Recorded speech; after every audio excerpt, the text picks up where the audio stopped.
Hello there. If this is a recommended video, please stick around. I promise you it'll be worth your time.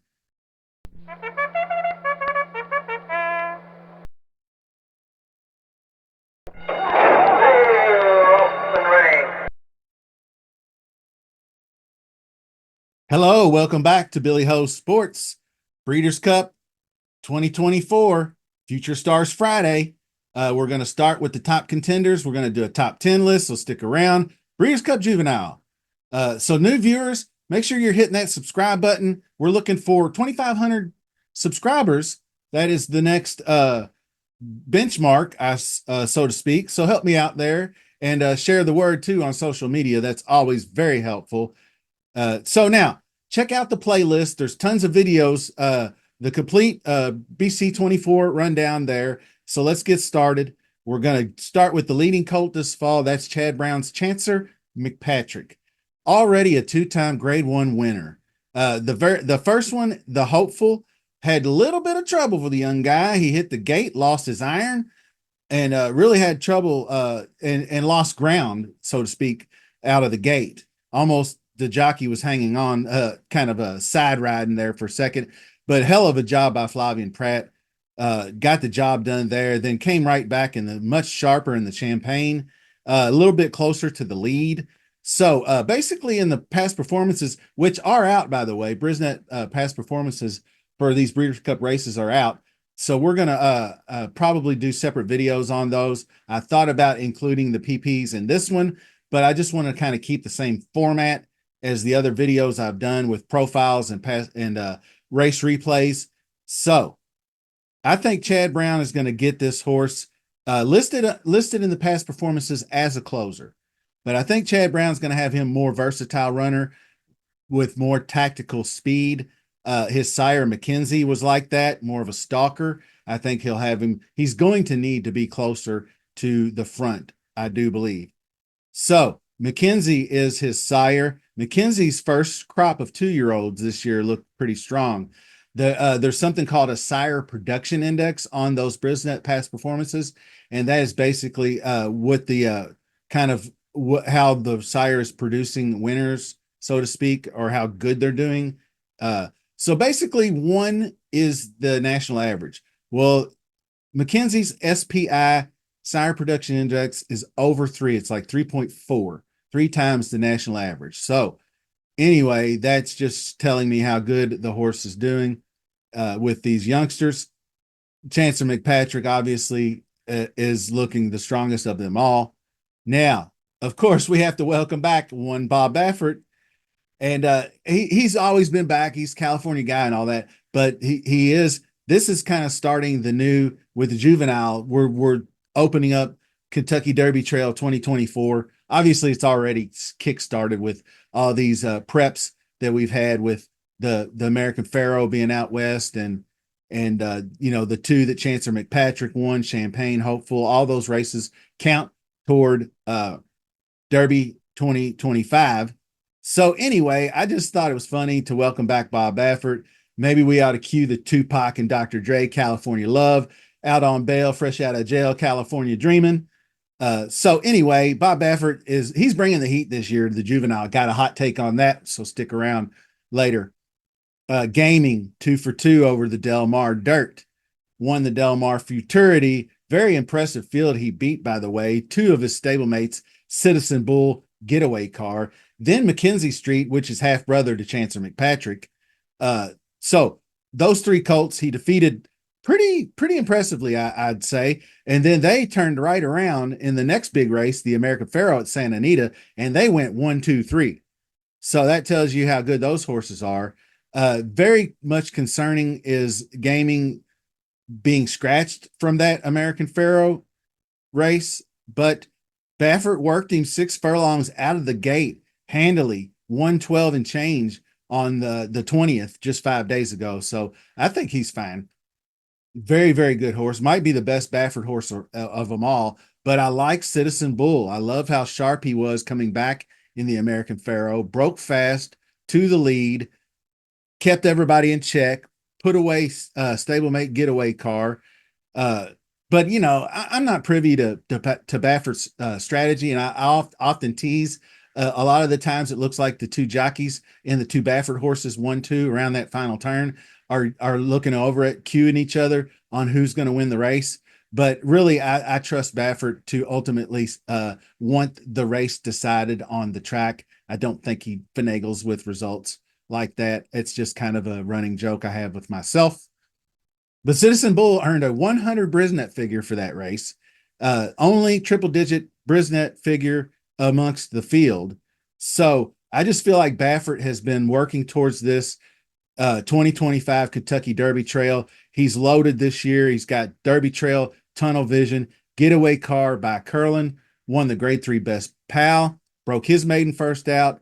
Although the Best Pal was only a 4-horse field, and he didn't kind of bring his best in the futurity, but a much better effort in the 2-turn American Pharaoh. So now the next trainer, Timmy Yakteen, is a Baffert surrogate at one time. When he was suspended, he got or 1 year, I think he ran his Derby horses, 2 years, whatever. But anyway, Mackenzie Street's trainer. And I've been critical of the guy over the years because I feel like he didn't live up to expectations when he was handed the reins to the Baffert Kingdom with some really, really good horses. So anyway, Mackenzie Street should continue to develop. I think he's a few rungs below right now, but up and coming. One of the strongest contenders and a really, really good looking 2-year-old colt, East Avenue, is by Medaglio del Oro, trained by Brendan Walsh, 2 for 2 as well. Won the big Breeders' Futurity at Keeneland. Looking good on the Del Mar track. I watched some of his training this morning, and he's big. He looks more mature than his age would indicate. He almost looks like a 3-year-old, is what the analysts were talking about. So he may very well win this race going away. Who knows? And he may clearly be the best. So anyway, in the Breeders' Futurity, he set the pace along the inside, pushed it to 2 lengths at the 3/4 pole, opened up to 4 down the stretch for a runaway win. Front running style should serve him well. I didn't think that Futurity was the strongest field, but it did have 11 horses. So that's 4 to 5 more horses competing than probably most of your West Coast races. Though a lot of those West Coast fields can be a lot smaller, but some of the ones I looked at were 7-horse fields. So that's good enough for me. Ferocious, sired by Flatter, trained by Gus Delgado, broke his maiden in the late summer, then came in a big favorite in the hopeful, was run down by Chancellor McPatrick, but I thought it was a good effort, earned a 98 Brisnet figure, and then favored once again at Keeneland, but was acting out before the race, causing Luis Saez, he had to actually jump off the horse. Then they had to bring him out and reload him.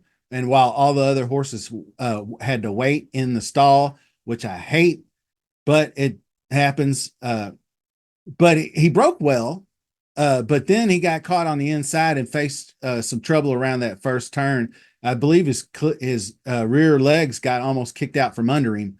Anyway, taking contact from another horse, steadied, but he was able to still garner the place behind the winner there, but was noticeably worn out down the stretch. And that's probably why East Avenue looked so much better. So he might be a buy low candidate. That brings me to Jonathan's Way. Could be a buy low candidate because trained by Philip Bauer was really solid in his big win at Churchill Downs in the Grade 3 Iroquois. No problems putting away horses like Owen Almighty and Sandman. He's sired by Vacoma, who's got a solid 2-year-old first crop too, but hasn't shown the speed in his races the West Coasters have, or the closing ability of a horse like McPatrick. So still a long way away from the Derby, but the win on Churchill Downs soil bodes well for his future prospects. So we'll keep an eye on him. Not much of a believer in Dapper Moon or even Dr. Rubin. So I'm going to finish up with a couple of not Euros anymore. It's Team International. So the Japanese horses are garnering a lot of attention, even more this year on the Derby Trail.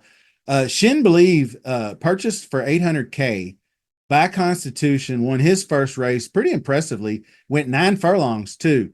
And I actually shout out, I forgot who sent me the video, but somebody posted the video of that race, and he did look good, but he should have probably looked good against the competition.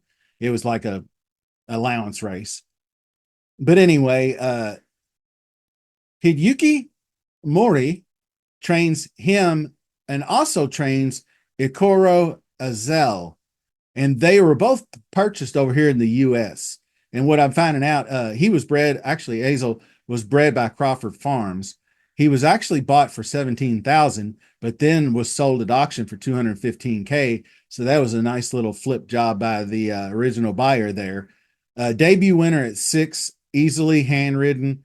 Not so good in the second out, but it was Kentucky bred horse coming. So basically, it's kind of funny with these Japanese guys, and they're coming over here to purchase the horses, and then they're taking them back to Japan because they feel like it's a better value, even paying the freight and the cost it is to come over here, buy the horses, and ship them back, to have the better selection of horses quality wise than they would get in Japan. So another Kentucky bred horse coming from Ireland is Hill Road. That's by Quality Road. Started his career, as you would guess, on the grass. Breeding suggests he's going to make the transition just fine. Has some lemon drop kid on the dam side. So in my opinion, I think it's misleading to talk about international horses shipping in when they're bred here in the United States. They are shipping in internationally, yes, but they're not international horses. So I don't know what to think about that anyway. So I have read up on Japan connections, and they do seem to believe that it is better to acquire the horses in the US and pay the freight. Like I said before, to wrap things up, here is the top 10 for the BC Juvenile. Oh, my not so bold prediction is Bob Baffert. One of these horses, not these specifically, but a Bob Baffert horse is going to win Derby 151. That's my bold, not so bold prediction. But I'm going to put Citizen Bull number 1. I thought he was really looked good with that 100 Brisnet number, going 8.5 in the American Pharaoh. I like the horses that have gone 2 turns so far, and a lot of them have. But the only 100 Brisnet number in the field, Chancer McPatrick, obviously you have to love him. 2 of the 5 top juvenile races getting better. East Avenue looking like a 3-year-old in a 2-year-old's body, or looking is a 2-year-old in a 3-year-old's body. The body of a 3-year-old got that completely screwed up. But anyway, gaming still has some concern about that last prep. Getaway car, Ferocious, Jonathan's Way, all very legit contenders in my opinion. So I'd like to thank you for joining me today. Don't forget to subscribe to the channel, and hitting that like button helps me immensely. I so much appreciate the support. Race to 25 subscribers. We're probably not going to get 100 subs in a week, but hopefully we'll get that very soon. Maybe even a giveaway. That could be on the horizon. So, till next time, see you soon.